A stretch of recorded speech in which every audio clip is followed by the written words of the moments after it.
I was sitting at my kitchen table on that Tuesday morning in March, reviewing my monthly credit card statement before heading to work, when my entire world collapsed. The number at the bottom of the page made my coffee cup slip from my trembling fingers, shattering against the linoleum floor. $119,437.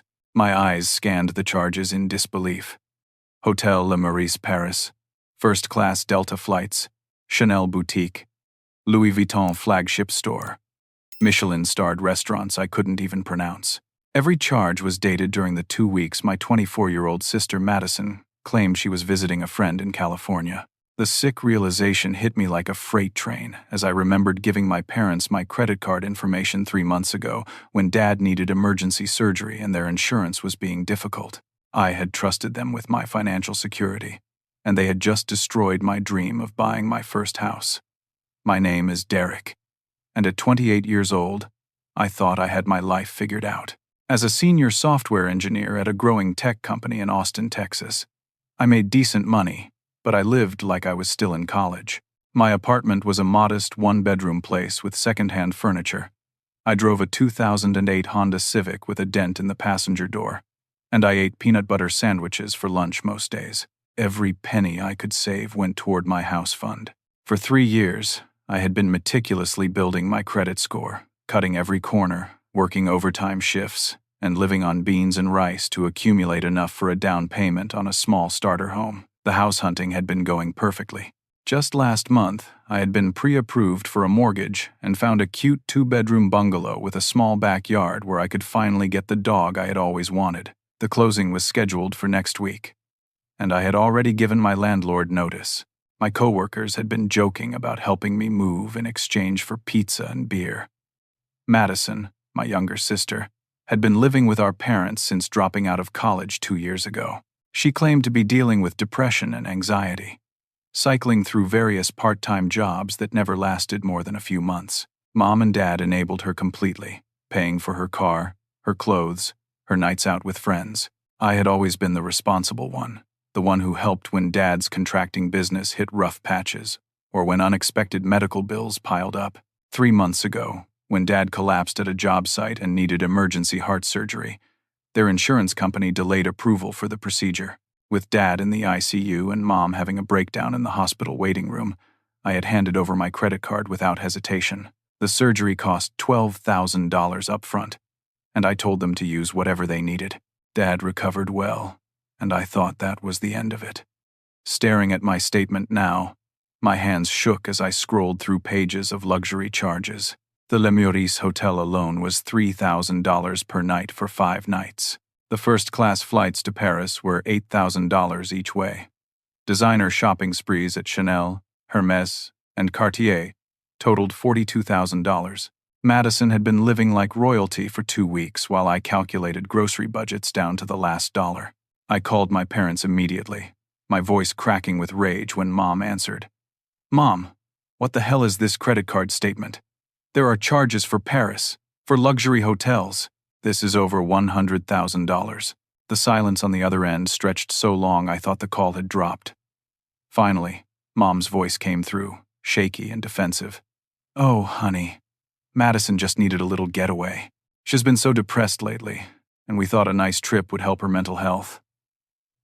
"A nice trip? Mom, this is my credit card. You used my money for this without asking me. I'm supposed to close on my house next week. Derek, you make good money." Dad's voice joined the conversation as he picked up the extension. "Family helps family. Madison deserves something special after everything she's been through." "What she's been through? What about what I've been through, saving every penny for 3 years? Do you have any idea what you've done?" Madison's voice suddenly chimed in from the background, and I could hear her laughing. "Oh my God, Derek. You're being so dramatic. It's not like you were going to buy some mansion. It was just a tiny house anyway." The casual cruelty in her voice made my blood run cold. When she got on the phone, there wasn't an ounce of remorse or understanding. "The trip was amazing, Derek. I posted so many photos on Instagram. You should see the suite I stayed in. The view of the Eiffel Tower was incredible. Madison, that money was for my house, my down payment, my future. Well, Now I have incredible memories that will last forever. Isn't that more important than some boring house? You can save up again. The conversation that followed revealed the true depth of their betrayal. This wasn't a one-time mistake or moment of poor judgment. Mom admitted they had been using my card for smaller amounts over the past few months. Amounts I hadn't noticed because I trusted them completely. A few $100s here for Madison's car payment, $1,000 there for groceries and utilities, another few hundred for Madison's nights out with friends. But the revelation that shattered what remained of my trust came at the end of our call. Dad, in his attempt to justify their actions, let slip their future plans. We were thinking Madison might want a nice wedding next year, and you've always been so generous with the family. We figured you'd want to help make her day special. They had planned to steal from me again. My own family had viewed my financial stability not as my security, but as their personal piggy bank. The house I had dreamed about, the stability I had worked so hard to achieve, meant nothing to them compared to Madison's wants. As I hung up the phone, I stared at the credit card statement again. The charges were still there, real and devastating. My mortgage pre-approval would certainly be revoked when they saw my credit utilization spike. My credit score, which I had built so carefully, would plummet. The house would go to someone else. The dog I had already named in my mind would have to wait indefinitely.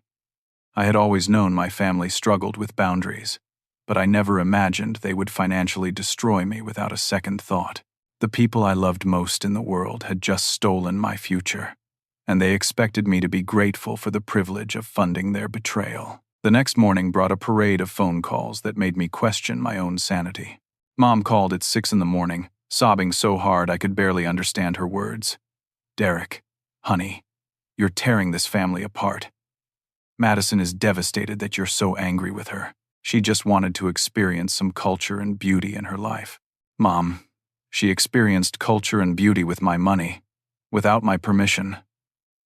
But family shares everything, sweetheart. When your father's business was struggling last year, didn't we figure it out together? When you needed help with your college loans, didn't we co-sign for you? The manipulation was so smooth I almost fell for it. Yes, they had co-signed my student loans, but I had paid every single payment myself, never missing one, never asking them to cover anything. And Dad's business struggles had been resolved when I lent them $5,000 2 years ago, which they had never paid back. By 10 a.m, Dad showed up at my apartment unannounced. He stood in my doorway looking older than his 55 years, his face grave with manufactured disappointment. "Son, I'm real worried about you. This anger isn't healthy. Family problems should be handled within the family, not by making threats about credit card companies and lawyers." Threats? Dad, I haven't made any threats. I'm trying to understand how my own parents could steal over $100,000 from me. Now, Derek, that's a harsh word. We borrowed some money, and we'll figure out how to pay it back. But this hostility toward your sister is just wrong. She's young and she's struggling, and this trip has done wonders for her confidence. Her confidence? What about my financial security? Dad stepped into my apartment without being invited, glancing around at my sparse furniture and bare walls. "Look at this place, son. You live like a monk. Maybe Madison's right that you need to live a little. Money comes and goes, but family is forever."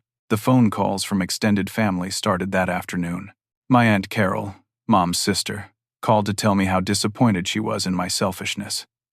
"Derek, honey, I always thought you were the mature one in the family, but refusing to help your own sister see the world? That's just mean-spirited." My cousin Jake, whom I hadn't spoken to in 2 years, somehow got my number and called to lecture me about forgiveness. "Dude, Madison's been telling everyone how excited she was to share her trip photos with you, and now she's crushed that you're being so negative about her vacation." Each call followed the same script. I was being unreasonable, selfish, and destructive to family unity. Madison was painted as a victim of my financial obsession and emotional coldness. The narrative had been carefully crafted to make me the villain in my own story of betrayal. The most manipulative call came from Mom that evening. She was crying again, but this time her voice carried a tremor of what sounded like genuine fear. "Derek, Your father's not doing well. All this stress is affecting his heart. Doctor, Peterson said family conflict can trigger another cardiac event. I don't know what we'll do if something happens to him because of this fight. The guilt hit me like a physical blow. Dad's surgery had been serious, and his recovery was still ongoing. Was I really risking his health over money? But then I remembered the casual way they had discussed planning Madison's future wedding expenses, and I realized this emotional manipulation was just another tool in their arsenal. Meanwhile, Madison was conducting her own campaign on social media. Her Instagram was filled with professional quality photos from her Paris adventure. Madison in designer outfits at the Louvre. Madison sipping champagne at rooftop restaurants. Madison posing with shopping bags from luxury boutiques. The captions were nauseating in their entitlement. Living my best life in the city of light. And sometimes you have to invest in experiences that feed your soul. When I commented on one photo asking how she had afforded such an expensive trip, she blocked me within minutes, but I could see through mutual friends that she was telling people I was jealous of her success and trying to bring her down out of spite. The financial reality of their theft was becoming clearer each day. My mortgage lender called to inform me that my credit utilization had spiked beyond acceptable levels and my pre-approval was being revoked. The house I was supposed to close on next week would be going to the backup buyers. My landlord, already counting on my departure, was frustrated by my request to extend my lease month to month. But the most devastating discovery came when I checked my credit score online. In 1 month, it had dropped from 782 to 634, a catastrophic decline that would take years to rebuild. The minimum payments on the balance Madison had created would consume most of my disposable income for the next several years, making it impossible to save for another house down payment. When I tried to explain this to my family, their response was uniform dismissal. Dad suggested I pick up a second job or freelance work on weekends. Mom recommended cutting unnecessary expenses like my gym membership and streaming services. Madison suggested I should be grateful that my money had been used for something meaningful, rather than just sitting in a bank account earning minimal interest. The conversation that finally broke my spirit happened on Friday evening. Madison called me directly for the first time since the discovery, her voice bright and cheerful as if nothing had happened. Derek, I wanted to thank you for making my Paris trip possible. I know you're upset right now, but someday you'll understand how important this was for my personal growth. Madison, you destroyed my plans to buy a house. Oh, that little house? Derek, you're only 28. You have tons of time to buy houses. But I'm 24, and this was my chance to see the world while I'm young and free. Experiences like this can't wait. But real estate will always be there. Her complete lack of empathy or understanding was breathtaking. In her mind, my 3 years of sacrifice and careful planning were meaningless compared to her desire for luxury and adventure. She had stolen my future and expected me to celebrate her theft. The call ended with Madison delivering news that made my stomach drop to my feet. Oh, and Derek, I've been thinking about maybe doing a summer trip to Italy. Rome looks absolutely gorgeous in June, and I found this amazing hotel that overlooks the Vatican. I've already done some preliminary research on flights. They weren't done. This wasn't a one-time mistake or a moment of poor judgment. My family viewed my credit card as their personal financing tool for Madison's dream lifestyle. They had stolen my house, destroyed my credit, and they were already planning their next theft. As I sat in my empty apartment that night, staring at the credit card statement that had changed everything, I realized that the family I had trusted with my life had never seen me as anything more than a wallet with legs. My dreams, my plans, my financial security meant nothing to them compared to Madison's immediate desires. The people I loved most in the world had turned out to be thieves, and they expected me to thank them for the privilege of being robbed. Monday morning found me sitting in the office of Patricia Hernandez, a fraud attorney whose name I had found through a desperate Google search at 3 a.m. Her office walls were covered with certificates and commendations, and her desk held neat stacks of case files that suggested she had seen every type of financial betrayal imaginable. Family fraud is actually more common than people realize, she said after I finished explaining my situation. The emotional component makes it particularly devastating for victims. Your family members had access, opportunity, and they exploited your trust. Legally, this is no different from a stranger stealing your credit card information. Patricia explained my options with clinical precision. I could file fraud reports with the credit card companies and law enforcement, which would likely result in criminal charges against my parents and Madison. The debt would be removed from my credit report, but my family members could face jail time and substantial fines. The challenge with family fraud cases is that victims often struggle with the decision to prosecute. You're not just seeking justice for a crime, you're potentially sending people you love to prison. But Derek, I need you to understand something important. They committed felony fraud. The amount involved makes this a serious federal crime. The weight of that statement settled over me like a cold blanket. My parents and sister weren't just selfish or inconsiderate. They were criminals who had committed federal offenses using my identity and financial resources. What happens if I don't press charges? Then you're responsible for the entire debt. Your credit remains damaged for years. And based on what you've told me about their attitude and future plans, they'll likely do it again. Family financial abuse rarely stops on its own. It escalates until the victim is completely financially destroyed. That afternoon, I received a phone call that shattered what remained of my illusions about my family. My Aunt Carol, Mom's sister, called with a tremor in her voice that I had never heard before. Derek, honey, I need to tell you something, and I should have told you years ago. I can't keep watching this happen to you. The secrets that spilled out during our 2-hour conversation revealed a family history I had never known.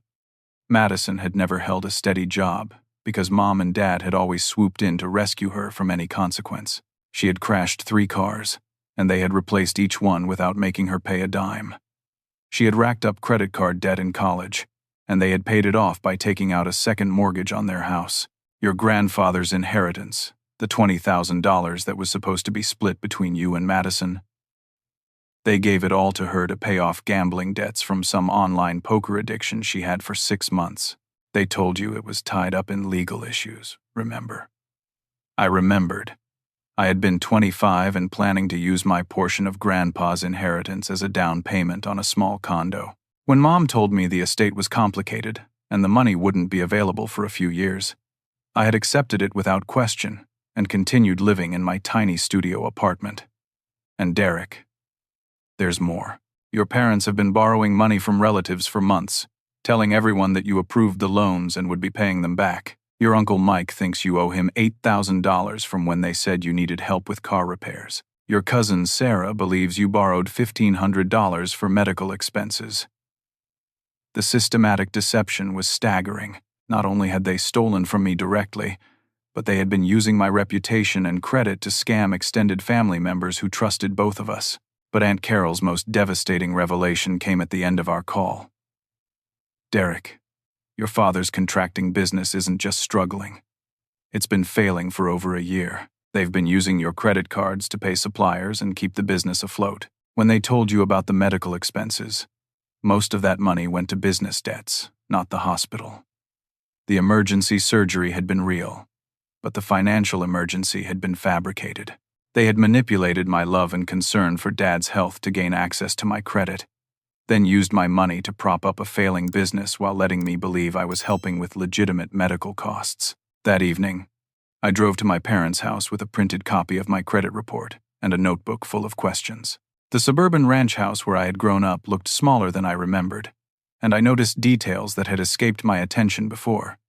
The perfectly manicured lawn service that cost hundreds per month, the new luxury SUV in the driveway that Mom drove, the high-end outdoor furniture on the back patio.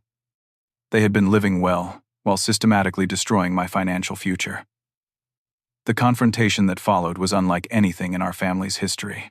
I spread the credit report across their kitchen table and demanded explanations for every charge, every decision, every lie they had told me over the past year. Mom cried and apologized, but her apologies were focused on getting caught rather than the harm they had caused. Dad remained defiant, insisting that family obligations trumped individual financial goals.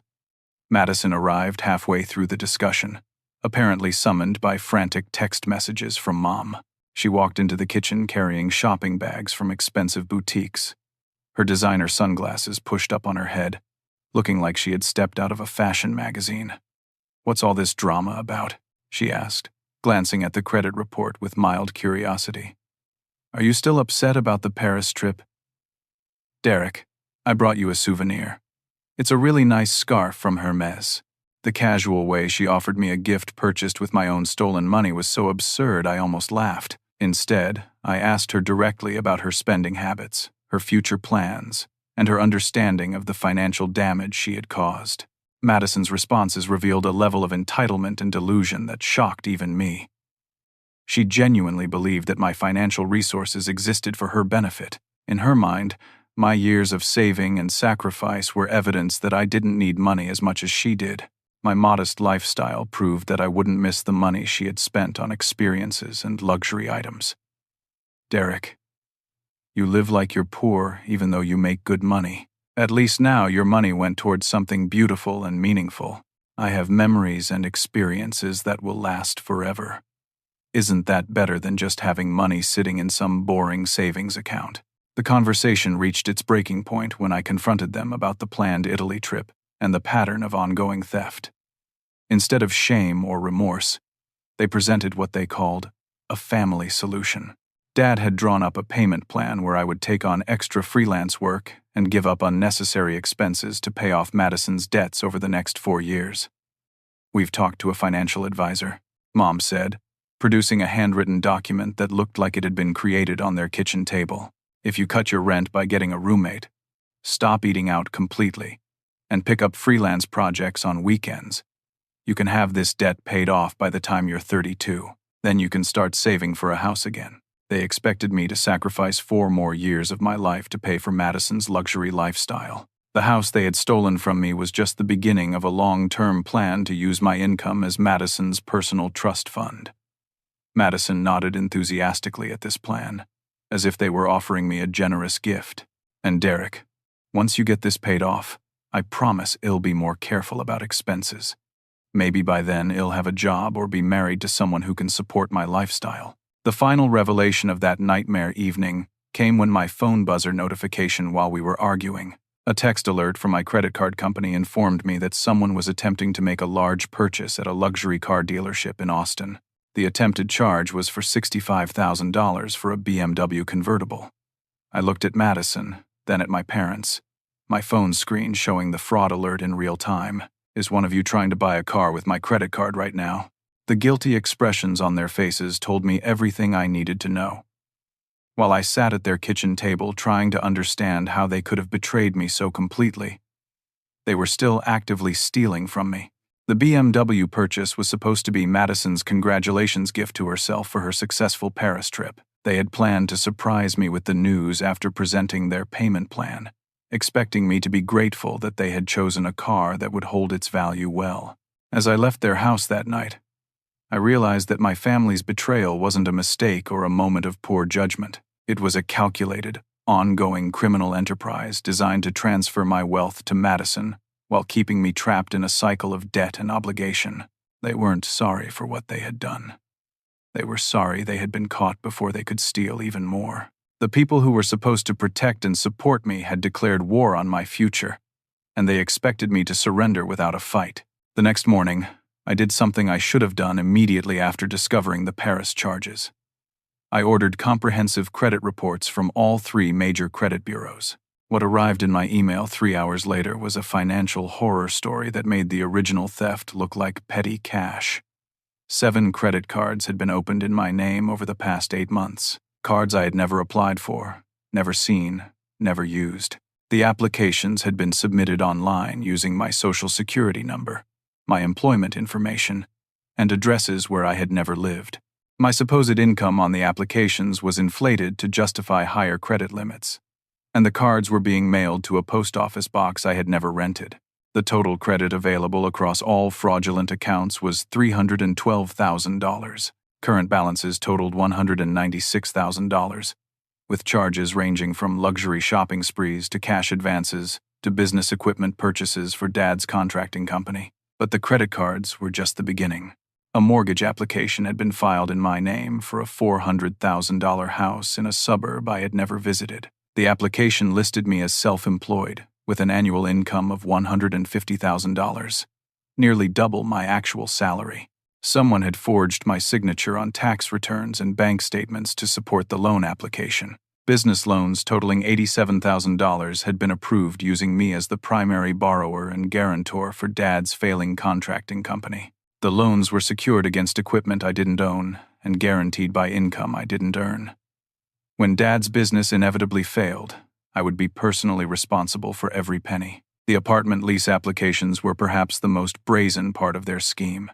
Madison had been using my identity and credit to secure luxury apartments in 3 different cities, then abandoning the leases when she got bored or found better accommodations. The unpaid rent and property damage fees totaled another $23,000 across the various properties. I sat in my apartment staring at page after page of fraudulent accounts and unauthorized debt, trying to calculate how long it would take me to recover from financial destruction this complete. Even with my good salary, the minimum payments alone would consume my entire income for years. The damaged credit would make it impossible to rent a decent apartment, buy a car, or qualify for any legitimate loans. My family hadn't just stolen from me. They had systematically destroyed my identity and financial future while building their comfortable lifestyle on the foundation of my ruined credit. I called Patricia, the fraud attorney, immediately. Her response was swift and decisive. "Derek, this goes far beyond family fraud.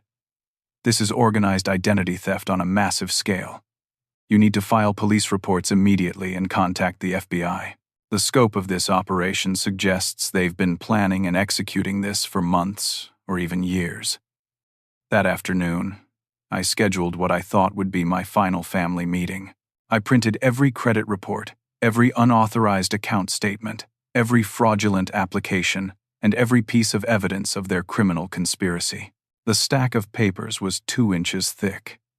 They agreed to meet at a neutral location, a family restaurant where we had celebrated birthdays and graduations for years.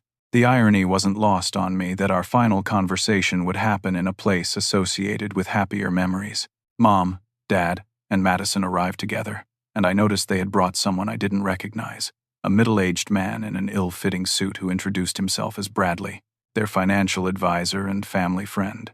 The fact that they had brought backup to our confrontation told me they were planning another manipulation campaign. I spread the evidence across the restaurant table methodically, explaining each fraudulent account, each forged application, each stolen piece of my identity. The total damage exceeded $400,000 when all accounts, loans, and obligations were included. Madison examined the credit card statements with the detached interest of someone reviewing a restaurant menu. "Wow, Derek. I had no idea there were this many accounts. But look at all the amazing purchases. That furniture set from West Elm really transformed Mom and Dad's living room, and the outdoor kitchen equipment has made their barbecues so much better." Her casual acknowledgement of the theft, combined with her pride in the purchases, was breathtaking. She was admiring the results of systematically destroying my financial life, as if she were reviewing a successful home renovation project. Dad's response was equally chilling in its calculated nature. "Son, I know this looks bad, but everything we did was for the family. My business needed capital to stay competitive, and you were in the best position to help. We saw it as an investment in our collective future. Dad, you forged my signature on loan documents. You opened credit cards in my name. You used my identity to buy equipment you'll never see for a business that's failing anyway. Well, the business wouldn't be failing if you had been more supportive from the beginning. We needed substantial capital to modernize our equipment and compete with larger contractors. Your good credit made that possible." Bradley, their supposed financial advisor, chimed in with what was obviously a rehearsed speech about family financial planning and collective responsibility. His credentials, when I pressed him for details, turned out to be a certificate from some online course and a few years selling insurance. He wasn't a licensed financial advisor. He was someone they had recruited to give their theft an appearance of professional legitimacy. The family solution they presented this time was even more audacious than their previous payment plan. They wanted me to officially consolidate all the debt into legitimate loans that I would assume responsibility for paying. In exchange, They would give me partial ownership in Dad's contracting business and a say in Madison's future financial decisions. "We're offering you a partnership, Derek," Dad said, sliding a handwritten contract across the table. "You'll own 40% of the business, and we'll formalize your role as Madison's financial guardian. This way, everything that's happened becomes a legal family investment rather than a misunderstanding." They wanted me to legitimize their theft by voluntarily accepting responsibility for debt they had created through fraud. The 40% ownership in a failing business was worthless, and becoming Madison's financial guardian would only formalize my role as her personal ATM. Madison was enthusiastic about this arrangement because it would give her access to even more credit while protecting her from the consequences of her spending. "Derek, this is perfect. You're so good with money and planning, and I'm good at enjoying life and finding beautiful experiences. We make a great team." When I refused their offer and began explaining that I would be filing criminal charges, their demeanor shifted dramatically. The fake warmth and family concern disappeared, replaced by cold anger and desperate threats. "If you go to the police, you'll destroy this entire family," Mom said, her voice shaking with rage rather than sadness. "Your father could go to prison. Madison could have a criminal record that ruins her future. Is your precious money really worth destroying the people who raised you and loved you?" Dad leaned across the table, his voice low and menacing. "Derek, think very carefully about what you're doing. We know things about your life, your job, your relationships. We could make things very difficult for you if you decide to become our enemy." Madison's contribution to the threats was perhaps the most disturbing. "Derek, I've been documenting everything for months. I have text messages and emails that could be interpreted as you giving permission for these expenses. If this goes to court, it'll be your word against all of ours. Who do you think people will believe?" The threats continued for another hour, alternating between emotional manipulation and veiled intimidation. They had prepared for this confrontation by creating fake evidence and recruiting character witnesses. Bradley claimed he had been present for conversations where I had allegedly approved their spending. They had text messages that had been edited to remove context and make it appear that I had knowledge of their financial activities. As our confrontation reached its climax, my phone buzzed with another fraud alert. This time, someone was attempting to use my identity to purchase a luxury car worth $65,000 at a BMW dealership across town. The attempted purchase was happening in real time while we sat at the restaurant table arguing about their previous thefts. I showed them the fraud alert on my phone screen. "Is this you? Are you trying to buy a BMW with my credit right now?" Madison glanced at her own phone, and her face flushed with embarrassment rather than remorse. "Oh, that. Well, the financing guy said we needed to move quickly to get the promotional interest rate. I figured we could work out the details later." Even as we sat discussing the devastating consequences of their financial crimes, they were still actively stealing from me. The BMW purchase was supposed to be Madison's reward for our successful family financial planning meeting. They had been so confident in their manipulation tactics that they had scheduled the car purchase to coincide with my expected surrender to their demands. When I stood up to leave the restaurant, making it clear that I would be filing police reports immediately, their final words revealed the true depth of their selfishness and delusion. "Derek," Madison called after me, "when you calm down and realize how much trouble you've caused by overreacting, we'll be here for you. Family forgives, even when individual members make really bad decisions. In their minds, I was the one making bad decisions by refusing to accept financial responsibility for their crimes. They genuinely believed that my resistance to being robbed was the real problem in our family dynamic. As I walked out of that restaurant, I realized that the people who shared my DNA had become strangers whose values and morals were completely incompatible with my own. They weren't sorry for stealing my future. They were sorry that I wasn't grateful for the opportunity to fund their criminal lifestyle. The time for family loyalty and forgiveness had ended. Now it was time for justice and consequences. I drove straight from the restaurant to the Austin Police Department, the stack of fraudulent documents and credit reports filling a banker's box in my passenger seat. Detective Maria Santos, a specialist in financial crimes, reviewed my evidence with the focused attention of someone who had seen similar cases before. "Mr. Davidson, this is one of the most comprehensive family fraud cases I've encountered," she said after spending an hour examining the documents. "The scope of identity theft and the systematic nature of the crimes suggest this was planned and executed over an extended period. We're looking at multiple federal offenses. I filed formal reports with all 3 credit bureaus, flagging every unauthorized account and freezing my credit to prevent additional theft.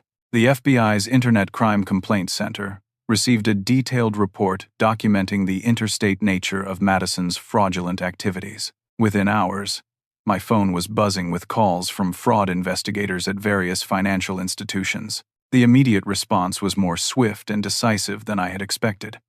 Credit card companies began reversing unauthorized charges and closing fraudulent accounts. The various loans and lease agreements were flagged for investigation, with collection activities suspended pending resolution of the fraud claims. But the real satisfaction came when I received confirmation that fraud investigation notices were being served to my family within 48 hours. Detective Santos called to inform me that my parents and Madison would be contacted by federal investigators and advised of their rights under questioning. Meanwhile, the practical consequences of my actions were already cascading through their lives. Madison had been in Los Angeles for another shopping vacation when her credit cards were suddenly frozen. She called me from the Beverly Hills hotel, stranded, without any way to pay her bill or book a flight home. "Derek, what did you do?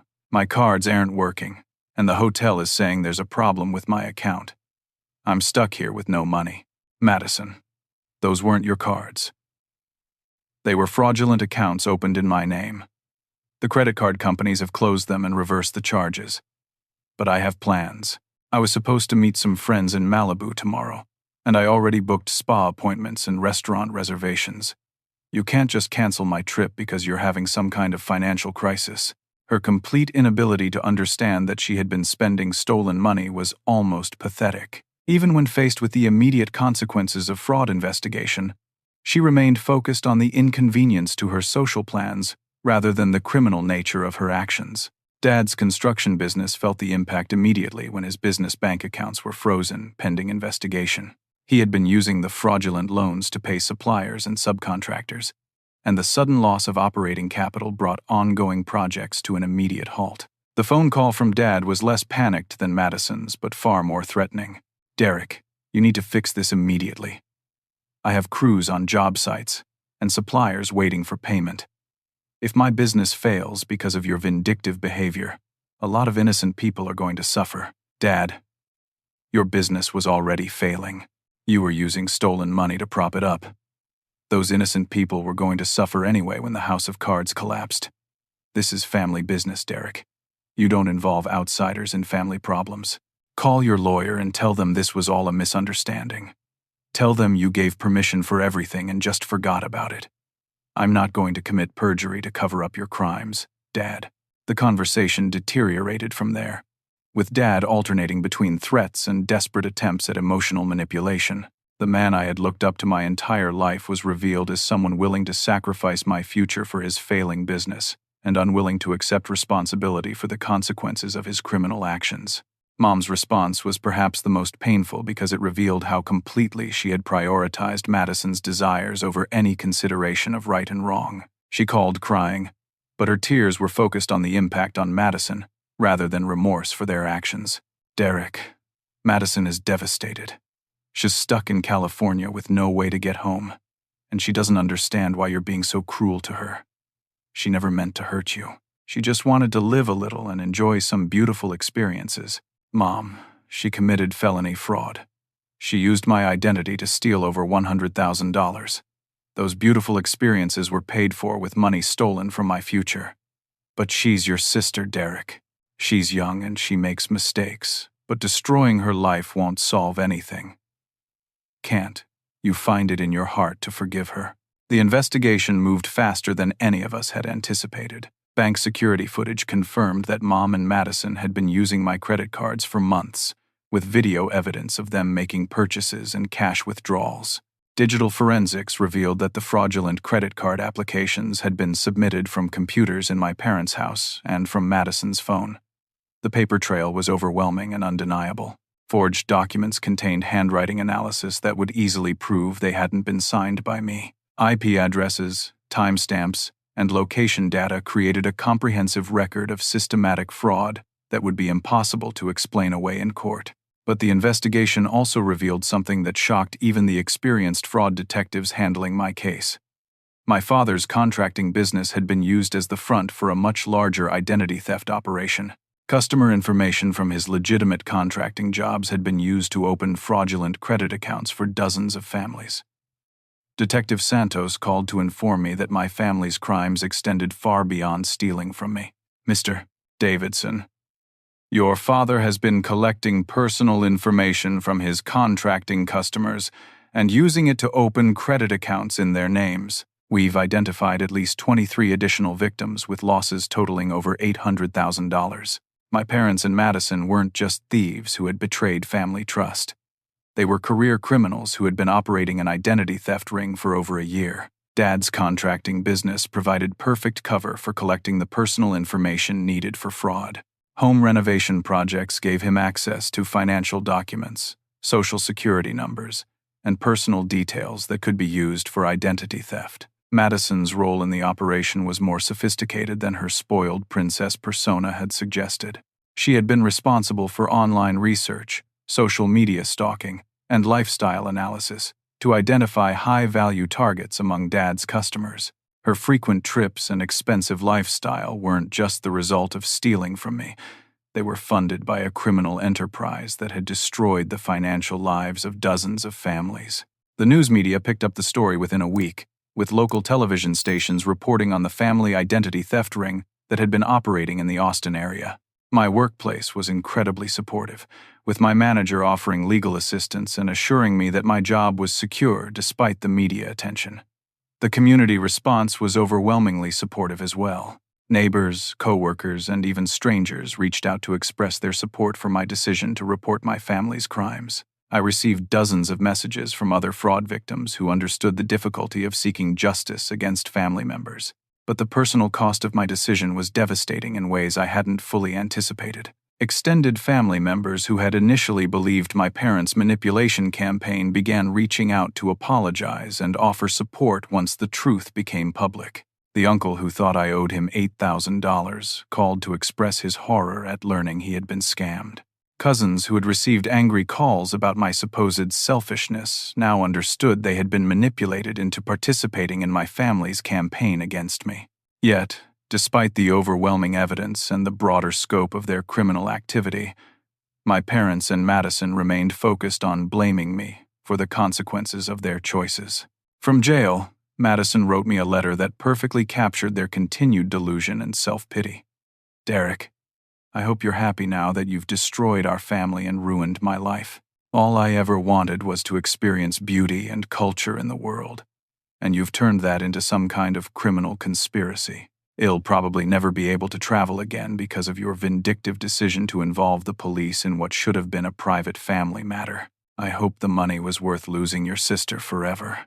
Even facing federal charges and potential prison time, she remained convinced that the problem was my reaction to their theft rather than their decision to steal from me in the first place.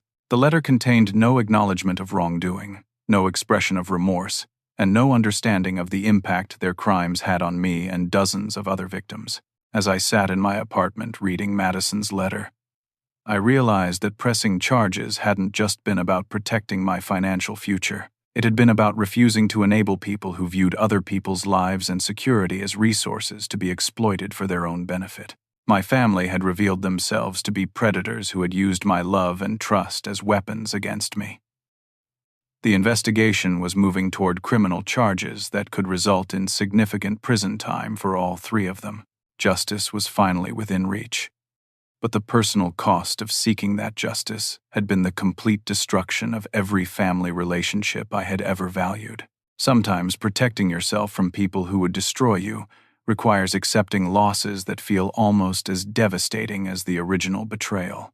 But as I looked at the evidence of their crimes spread across my dining room table, I knew I had made the only choice that preserved my integrity and my future. 3 months after filing the initial fraud reports, federal prosecutors announced criminal charges against my entire family. The indictment was comprehensive and devastating. Conspiracy to commit identity theft, wire fraud, money laundering, and operating a continuing criminal enterprise. The scope of their criminal activity had expanded far beyond what anyone initially suspected. The lead prosecutor, Assistant U.S.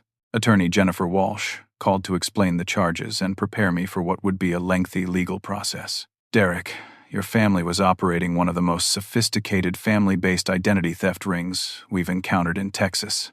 The customer information from your father's contracting business was the foundation for a criminal enterprise that lasted over 18 months and victimized dozens of families.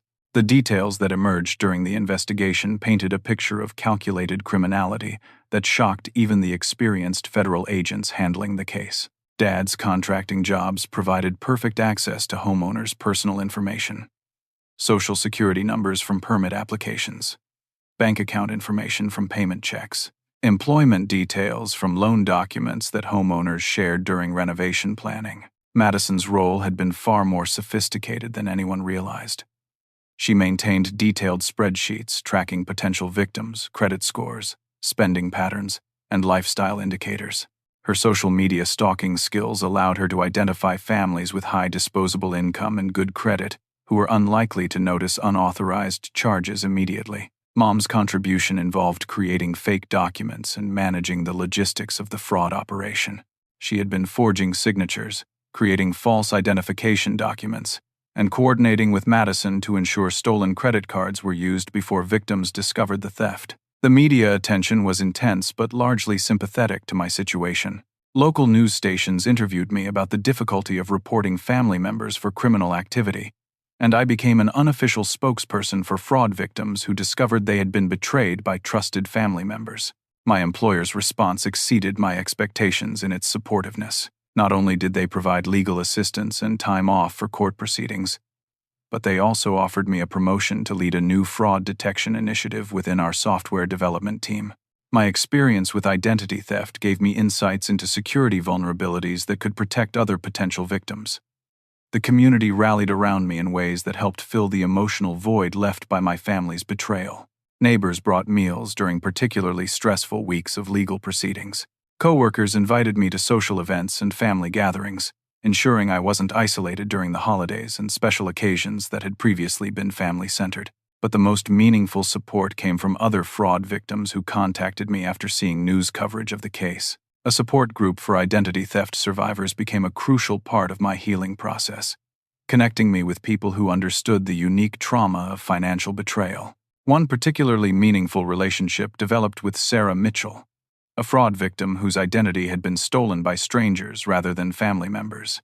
We met at a fraud survivor workshop, and our shared experience of rebuilding credit and financial security created an immediate bond.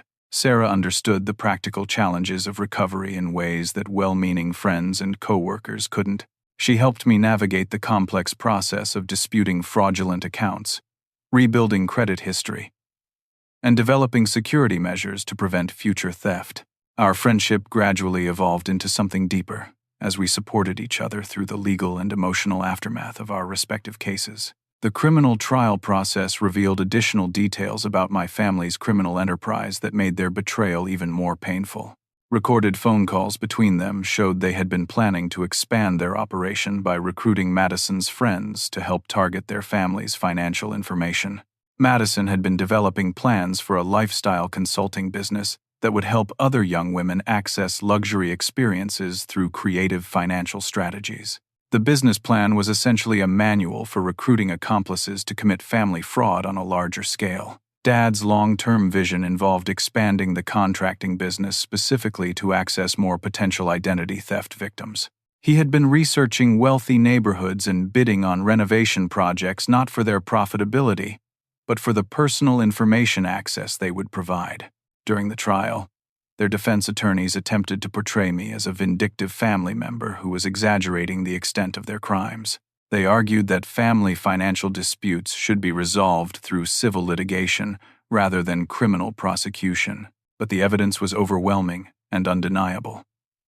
Security footage, digital forensics, handwriting analysis, and testimony from other victims created an insurmountable case against them. The breadth of their criminal enterprise made it impossible to dismiss their actions as family financial disagreements. The most emotionally difficult part of the trial was listening to victim impact statements from other families they had targeted. A retired couple described losing their retirement savings to fraudulent loans taken out in their names. A young mother explained how identity theft had prevented her from qualifying for a mortgage when her family needed to relocate for her husband's job. My family had destroyed dozens of lives while building their comfortable lifestyle on the foundation of other people's financial security. The scope of harm they had caused made my own losses seem like just one part of a much larger pattern of predatory behavior. When it came time for my victim impact statement, I focused not just on the financial damage they had caused, but on the broader impact of family betrayal. Your Honors, the theft of money and credit was devastating, but the theft of trust was even more damaging.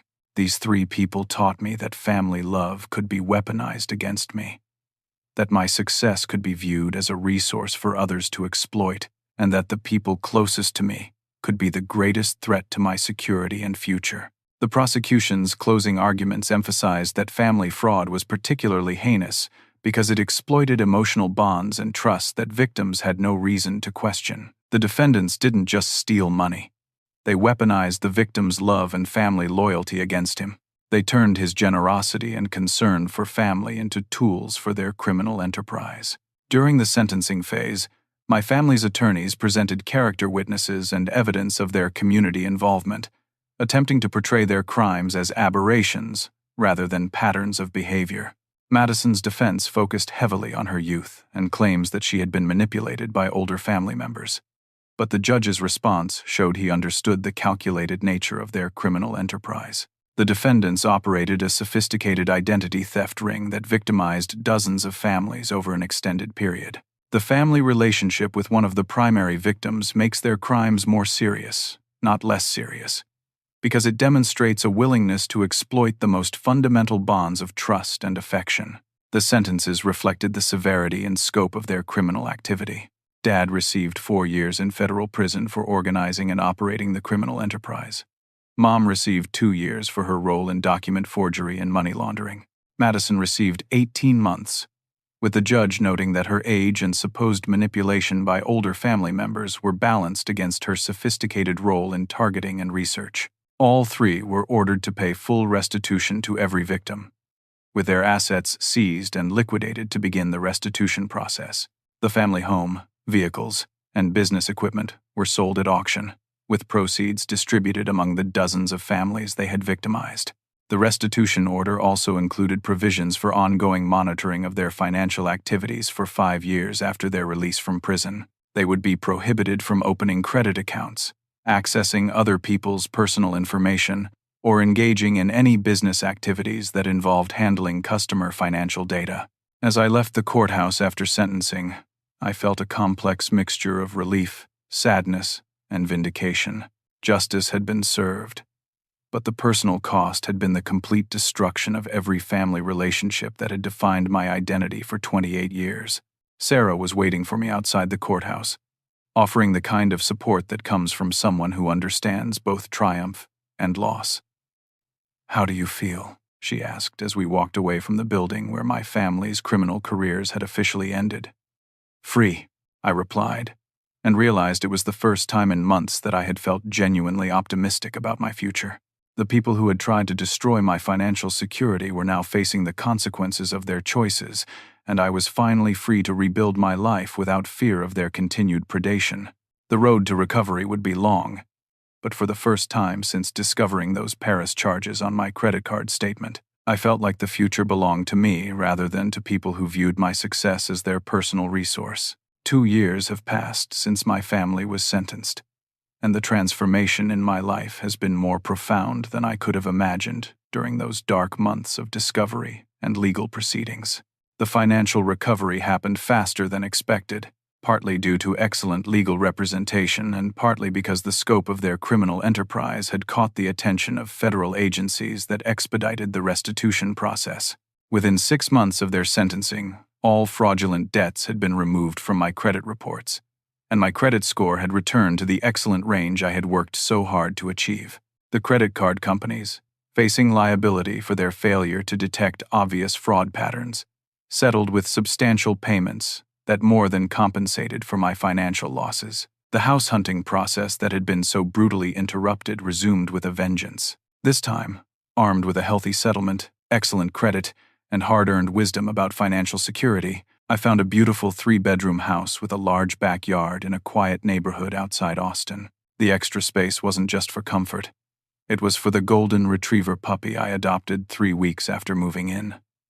Charlie, my rescue dog, has become my most loyal companion and an excellent judge of character. Hess never met my former family members, but I suspect his instincts would have warned me about people who viewed my resources as their personal property. Sarah and I have built a relationship based on mutual respect, shared experience, and genuine compatibility, rather than the obligation and guilt that characterized my family relationships. She moved in with me 8 months ago, and our partnership has become a model for what healthy financial boundaries look like in a loving relationship. Together, we've created a blog called Family Fraud Survivors that has helped hundreds of people navigate the complex process of reporting financial crimes committed by relatives. The response has been overwhelming, with readers sharing stories of betrayal and recovery that remind us daily how common family financial abuse actually is. My professional life has flourished in ways I never anticipated. The promotion to lead fraud detection development has allowed me to use my painful experience to protect other potential victims. Our software has been adopted by several major financial institutions, and the work feels meaningful in ways that purely technical projects never did. But perhaps the most satisfying development has been my consulting work with law enforcement agencies, training investigators to recognize and prosecute family fraud cases.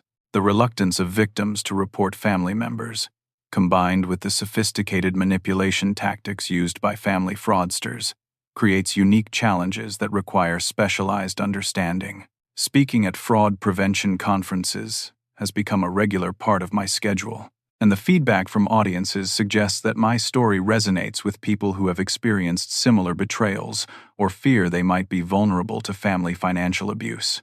The question I'm asked most frequently is whether I regret my decision to report my family's crimes. The answer is always the same.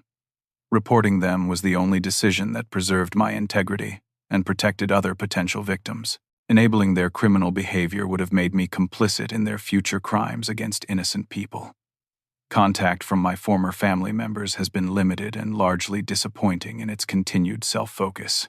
Madison wrote several letters from prison, but her appeals focused on her discomfort in prison and requests for commissary money rather than genuine remorse for her crimes. Her letters revealed no growth, no understanding of the impact of her actions, and no recognition that other people's financial security matters. Dad's communication has been limited to legal matters related to restitution payments and asset liquidation.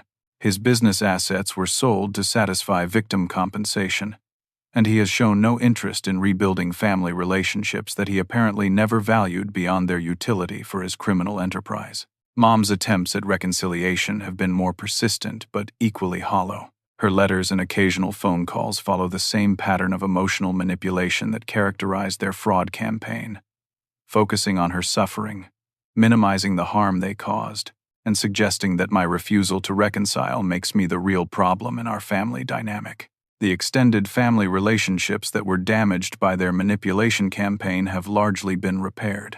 Relatives who initially believed their lies about my selfishness and vindictiveness have apologized and expressed admiration for my courage in exposing the criminal enterprise. Several family members have shared their own stories of suspicious financial requests from my parents that now make perfect sense in the context of their criminal activities. But the most meaningful validation has come from the other victims of their identity theft ring. Several families have reached out to thank me for my decision to report the crimes, explaining that my courage to press charges despite family relationships was what enabled them to recover their stolen money and damaged credit. One particularly moving conversation was with Mrs. Rodriguez, an elderly woman whose retirement savings had been stolen through fraudulent loans created with her personal information. "Derek," she told me, "if you hadn't been strong enough to report your own family, my husband and I would have lost everything. We're able to stay in our home because you were brave enough to do the right thing." These conversations remind me that protecting myself from my family's predatory behavior also protected dozens of other families from continued victimization. The criminal enterprise would have expanded and destroyed more lives if I had chosen family loyalty over justice and accountability. Sarah and I are engaged now, planning a wedding that will be funded entirely by our own honest work and careful savings. The guest list will include chosen family rather than biological relatives. Friends who have supported us through difficulty, colleagues who have become confidants, and fellow survivors who understand the journey from betrayal to recovery. Our relationship has taught me that healthy love includes respect for boundaries, consideration for each other's financial goals, and support for individual growth rather than exploitation of vulnerability. Sarah celebrates my successes without viewing them as resources for her to access, and I support her ambitions without expecting anything in return, except mutual respect and affection. The financial security I've rebuilt is more robust than what I had before the theft, partly because the settlement money provided a substantial foundation, but mostly because the experience taught me to diversify my accounts, monitor my credit religiously, and maintain multiple backup plans for unexpected financial challenges. I've also learned to recognize the warning signs of financial manipulation and exploitation that I missed in my family relationships. The requests for financial help that escalated over time, the guilt campaigns that followed any resistance to their demands, and the lack of gratitude or reciprocity that characterized their approach to my resources. The house I finally bought is everything I dreamed of and more. The backyard where Charlie chases tennis balls is the same space where Sarah and I garden together on weekends. The garage houses both our cars, purchased with legitimate financing and paid for with our own earnings. The spare bedroom serves as my home office for consulting work and Sarah's art studio for the painting hobby she's rediscovered. Every corner of our home represents choices we made together, goals we achieved through honest effort, and dreams we're building without exploiting or manipulating anyone else. The contrast with my former family's approach to lifestyle and success couldn't be more stark.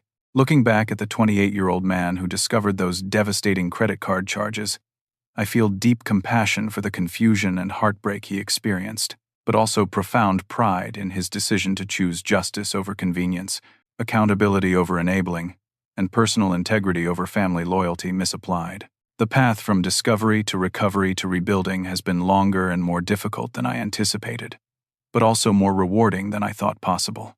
The people who tried to destroy my future inadvertently gave me the opportunity to build something better, stronger, and more authentic than what I had before. As I write this, Sarah is in the kitchen making coffee.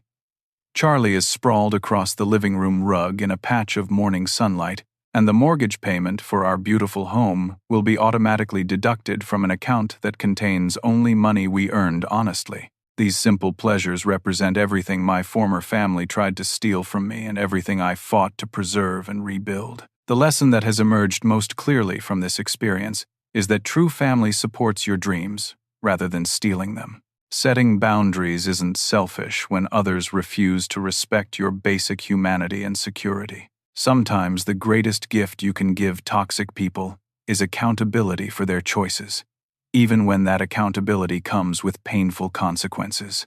I learned that protecting yourself from people who would exploit your love and generosity isn't betrayal. It's survival and self-respect. And perhaps most importantly, I discovered that the family you choose through shared values and mutual respect can provide more authentic love and support than biological relationships based on obligation and manipulation. To anyone watching this who has experienced financial betrayal by family members, I want you to know that seeking justice isn't vindictive, and protecting your future isn't selfish. You deserve relationships built on respect rather than exploitation, and you have the right to financial security that can't be stolen by people who claim to love you. What would you do if you discovered that your own family had been systematically stealing your financial future? Have you ever had to choose between family loyalty and personal protection? I'd love to hear your thoughts and experiences in the comments below, and I hope sharing my story helps anyone facing similar difficult decisions. If this story resonated with you, please like this video. Subscribe to hear more stories about overcoming betrayal and rebuilding after devastating setbacks. And share this with anyone who might benefit from understanding that recovery and justice are possible even in the most heartbreaking family situations. Thank you for watching, and remember that your financial security and personal integrity are worth protecting, regardless of who threatens them. Sometimes the people who claim to love you the most are the ones you most need protection from, and choosing yourself over their destructive behavior isn't cruelty, it's wisdom. Here's to building futures that belong to us, relationships that respect our boundaries, and families that support our dreams instead of stealing them.